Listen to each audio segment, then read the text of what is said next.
Hi, I'm Ron Braley of Finding Discipleship, and I'd like to welcome you to Module 2 of the Christian Foundations video series, where we'll go into more detail about the covenant we are to share with God the Father. At the time of Abraham, an agreement, a covenant, whereby the people of the land would swear loyalty to their king and serve only him was the common way of ensuring survivability. Because the people, they understood this close and mutually beneficial relationship, God used it to establish a close connection and to reconcile them to himself. After all, God talks to humans in the way that humans understand. The covenant involved terminology like, I will be your God if you will be my people, honor and obey and serve no other. It also involved sacrifices to confirm the agreement and penalties for breaking it.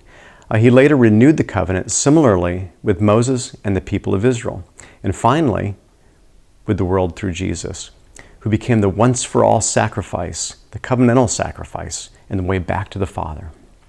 This would be a good time to pause the video as you read the following references, which I'll post here and also at the very end of this lesson. So first of all, read Exodus 6:7. God chooses Israel for himself, the beginning of the covenant.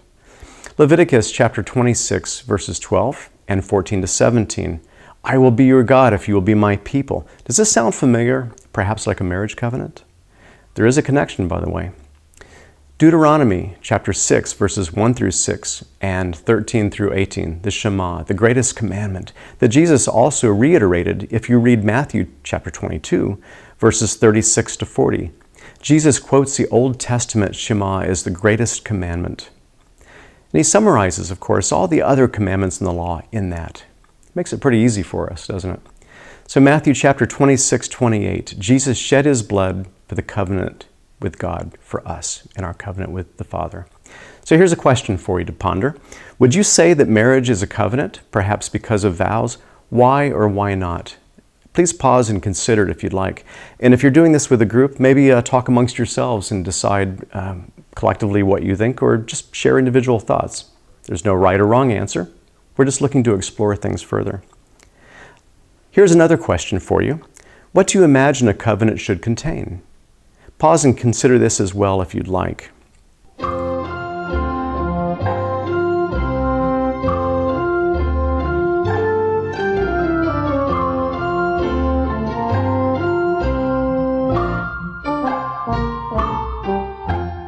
All right, so let's put this idea of a covenant to work by delving further into the concepts of faith, in other words, confidence, of love, obedience to God, so love is actionable, and hope, faith in the future because of existing confidence in what God has done and what he is doing.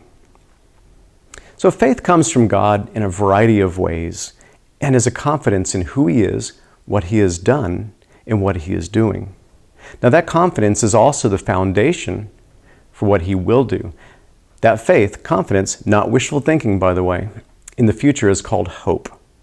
So what about love? We have faith and hope. Love's in there somewhere. It is the action that we are compelled to do because of our faith. Now more on that shortly. We obtain and develop faith, confidence, from the Spirit.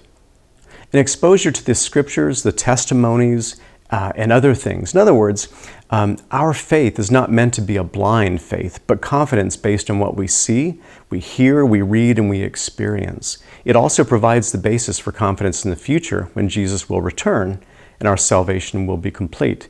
And again, it's not blind because otherwise, I guess you could just believe in whatever you want to believe. This is not what God has asked us to do. So because of our faith, we keep our covenant, the covenantal word, to obey God's commandments, to honor him, and love our fellow humans through charitable actions. So let's now address the topic of true actionable love born of our faith. Now Jesus said that we would obey his commandments if we love him and the Father. And further, he said that, that obedience related to love is how we prove that we are his disciples, that we have devoted all we are, all we have to God the Father through him. And Jesus' brother James states that belief without corresponding obedience, love, is useless to everyone, including God. So if you think that this love word is directly related to action, you're correct.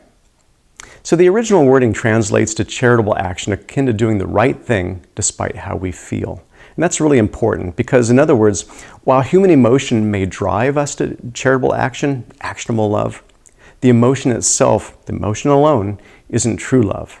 You'll learn that what we do in love determines whether we are a follower of Jesus, not just a believer, and is what Jesus will judge us about in the future. If you doubt what I say, you only have to read Matthew chapter 25 and see how this ends with this judgment by the King of those who do serve and they love and they give and they feed and they house and they clothe.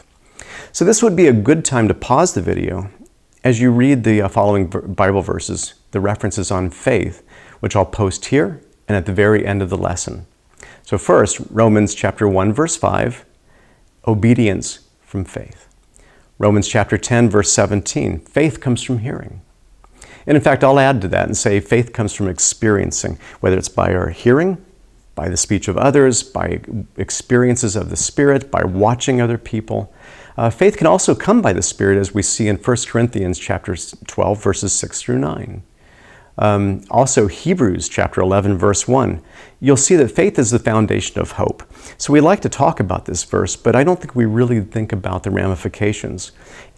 This idea of hope is not a wishful thinking, and I want to make sure that's very clear. It's this idea that we have faith in what God has done and is doing, so we believe that He'll finish this. He'll do what He says He will do. That's important. So faith, this faith we have, is the foundation of what we believe will happen in the future.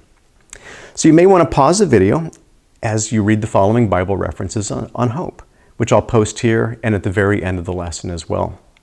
So first of all, Romans chapter 5, verses 2 through 4. Tribulation brings perseverance, character, and hope. I know that sounds really weird. Nobody likes to go through stuff they really don't want to go through, but those are the things that make us stronger out the other side. If you're a Star Trek fan by some chance, you understand this saying that what doesn't kill us will make us stronger. That's not in the Bible, by the way, directly, but indirectly it is. So this is the same thing. Romans chapter 8, verses 24 through 25, we hope in salvation. In other words, it implies an action out of faith in Jesus' return. So we persevere as we wait for what we believe will happen. 1 Thessalonians chapter 5, verse 8.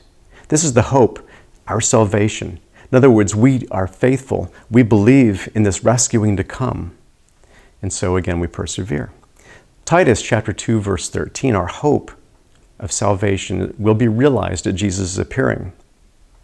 Now, we will talk about salvation at some point in more detail, but suffice to say that this idea of salvation is something that will come in the future. There's a rescuing to come from God's wrath that will happen upon the whole earth, those who do not follow. And there will be a judgment, as we've already discussed, of both good and bad of what we've done in our bodies while here on earth. So, something to think about, and to think about what we do while we're here on planet Earth. We have a job to do, and we should do it well. So finally, this is a good time to pause the video as you read the following Bible references on love. Speaking of doing and doing well, which I'll post here and at the very end of this lesson. So Matthew chapter 25, verses 31 to 36, in case you were thinking you were going to get out of reading about the judgment to come, those who actually love others will inherit God's kingdom. John chapter 3, verse 16, we see where God actionally gave to us. John chapter 15, verses 18 to 12, we are to produce fruit, actionable love, to prove our love for God. I know it's popular thinking to think that the Spirit itself produces the fruit, but it's the Spirit in us empowering and equipping us that helps us to produce fruit. This love, it is actionable love. This is how we prove that we are disciples and that we love others and we love God and Christ. So James chapter 2, verses 14 to 17, faith alone without action is dead. So here's another question for you. Why do you think that having confidence in what God has done is important to believe in what He says about the future? So pause and consider if you'd like.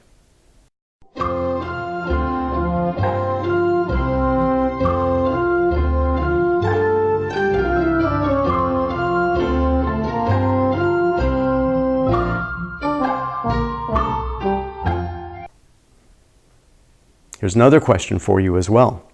What are some examples of love in action Pause and consider this too. Please take your time, because I think that the list is almost endless here, whether it's giving food or encouragement, money, time. There are so many things. It isn't always about money, by the way. Anything you give of yourself that's not self-centered certainly could be rooted in true love. All right, so that's enough for this session. Please stay tuned for Christian Foundations Module 3, where we'll go into detail about salvation, that very controversial and sometimes confusing rescuing of which I spoke. Don't miss it. And in the meantime, please make sure you catch and save the references at the end of this video.